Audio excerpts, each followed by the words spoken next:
मेधा शुरू से ही पढ़ने में होशियार और मेधावी छात्रा थी। अच्छी पढ़ाई के बाद अच्छा कॉलेज सिलेक्शन और फिर बहुत अच्छी जॉब। तूने तो मेरा नाम रोशन कर दिया मेधा। अरे लेकिन ये जो काम करने का तरीका है ना, इसे बदल ले। 18 घंटे काम करेगी तो कल को बच्चा कैसे संभालेगी? तुम्हारी तरह पागल नहीं हूँ माँ, जो बच्चे और परिवार में फंस जाऊँ। मैं तो जिंदगी खुल कर जीऊंगी। सब कहने की बात होती है बेटा, अपने बच्चे का सुख हर कोई चाहता है।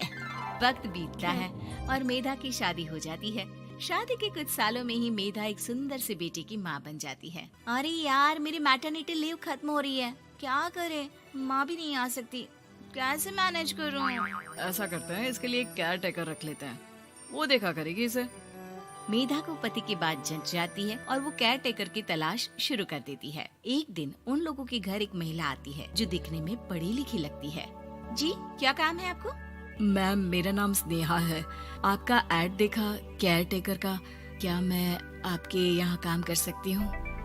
हाँ, क्यों नहीं, लेकिन आप तो अच्छे घर की लगती हैं, फिर नौकरी क्यों?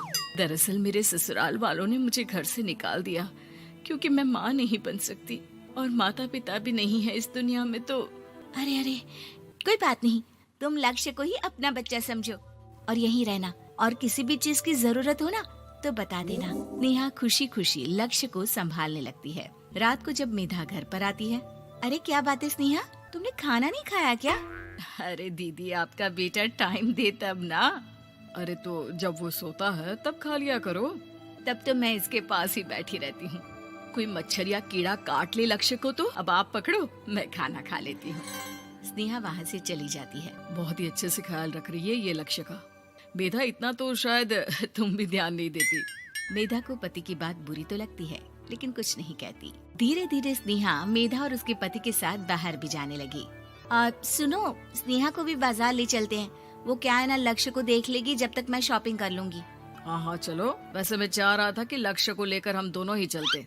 क्या यार, तुम तो फ्री में इमोशनल हो जाते हो, कितना देख लेंगे हम दोनों मिलकर, ले चलो उसे। कार से निकलकर मेधा और लक्ष्य रोड क्रॉस कर रहे थे कि सामने से कार आ जाती है। मेधा का ध्यान नहीं होता लेकिन स्नेहा तुरंत लक्ष्य को मेधा से छीन लेती है। मेधा गिर जाती है और कार मेधा को छूकर निकलती है, जिससे मेधा को खून आ जाता है। पति मेधा को हाथ देकर उठाता है। स्नेहा लक्ष्य को लेकर गले लगाई रहती है। थैंक्स स्नेहा, मैंने तो ध्यान ही नहीं दिया था कि कार आ रही है।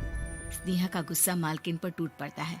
अरे कैसी माँ है आप, अगर आज कुछ लक्ष्य को हो जाता तो मैं आपको कभी माफ नहीं करती। छोटा सा बच्चा है, उसे चोट लगती है तो पता है कितनी तकलीफ होती है। पति भी स्नेहा को देखने लगता है कि उसे क्या हो गया। मेधा को स्नेहा पर काफी गुस्सा आ जाता है। घर आकर कहती है, देखो स्नेहा, माना तुम लक्ष्य को बहुत प्यार करती हो, लेकिन वो मेरा बेटा है, मैं कभी जानबूझकर उसके साथ बुरा नहीं कर सकती, समझी? मुझे माफ कर दीजिए, मैं लक्ष्य को लेकर कुछ ज्यादा ही सेंसिटिव हो चुकी हूँ। मैं ध्यान रखूंगी कि आगे से ऐसा ना हो। मेधा का मन स्नेहा से अब हटने लगा था। एक शाम मेधा ऑफिस से घर आती है कि लक्ष्य उसे दिखाई नहीं देता और ना ही स्नेहा। वो स्नेहा के कमरे में जाती है जहाँ दोनों सो रहे होते हैं। अरे स्नेहा, लक्ष्य को आज इस कमरे में क्यों सुला दिया? दीदी, मुझे नींद आ रही थी, ऐसे में उसे कमरे में अकेले लिटाना मुझे ठीक नहीं लगा। मेधा बच्चा उठाने लगती है कि स्नेहा टोक देती है। रहने दीजिए ना दीदी, सो रहा है, फालतू में नींद खराब हो जाएगी।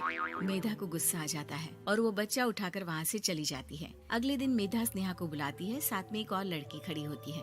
स्नेहा, अब तुम अपना कुछ और देख लो, हम लोगों को नई केयर टेकर मिल गई है, तुम इस हफ्ते घर छोड़ देना। स्नेहा का मन लक्ष्य को छोड़ने का नहीं करता, लेकिन नौकरी तो नौकरी होती है ना। स्नेहा घर से चली जाती है। धीरे धीरे महीने और साल बीतते जाते हैं और लक्ष्य एक नौजवान लड़का हो जाता है। लक्ष्य, आज मुझे मंदिर जाना है, ले चलोगे? ठीक है माँ, एक काम करके अभी वापस आता हूँ, तब तक आप और पापा दोनों तैयार हो जाइए। दोनों तैयार होकर बैठ जाते हैं लेकिन लक्ष्य काफी देर तक नहीं आता। अरे मेधा, फोन तो करो लक्ष्य को, देखो क्या हो गया उसे। मेधा फोन करती है तो पता चलता है कि लक्ष्य का एक्सीडेंट हो गया है और वो सिटी अस्पताल में है। जल्दी चलिए, पता नहीं कैसा होगा मेरा बेटा। अरे चिंता ना करो, सब ठीक होगा, मैं अभी कार निकालता हूँ। दोनों मियाँ बीवी अस्पताल पहुँचते हैं जहाँ वो लोग देखते हैं कि लक्ष्य बिस्तर पर पड़ा होता है। एक महिला इन्हें यहाँ लेकर आई है, वो वहाँ बैठी है, लेकिन फिलहाल तो आप लोगों को इनके लिए किडनी का प्रबंध करना होगा। एक्सीडेंट में इसकी किडनी डैमेज हो गई है। मेरी ले लीजिए डॉक्टर साहब, मेरे बेटे को बचा लीजिए। नहीं नहीं, आप माँ हैं, आपकी नहीं ले सकते, पिता की भी नहीं। आप किसी रिलेटिव या दोस्त से पता कर लें, और हाँ थोड़ा जल्दी करें क्योंकि देर होने से मामला बिगड़ सकता है। मेधा बैठकर रोने लगती है कि वहाँ डॉक्टर आ जाते हैं। जिस औरत ने आपके बेटे को यहाँ भर्ती कराया था वो अपनी किडनी आपके बेटे को देना चाहती है। हाँ? कौन है वो? कहाँ है वो? तभी वहाँ स्नेहा आ जाती है। स्नेहा तुम?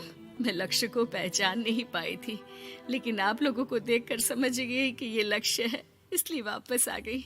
मैं अपनी किडनी आपके बेटे को देना चाहती हूँ। मेरी अपनी तो कोई औलाद नहीं, लेकिन लक्ष्य में मैंने हमेशा अपना बच्चा देखा। तुम धन्य हो स्नेहा, जो इतने साल में भी लक्ष्य को भूल नहीं पाई। सही मामले में तो वो तुम्हारा ही बच्चा होगा, क्योंकि जन्म भले ही मैंने दिया हो, लेकिन आज तुम उसकी जिंदगी बचा रही हो।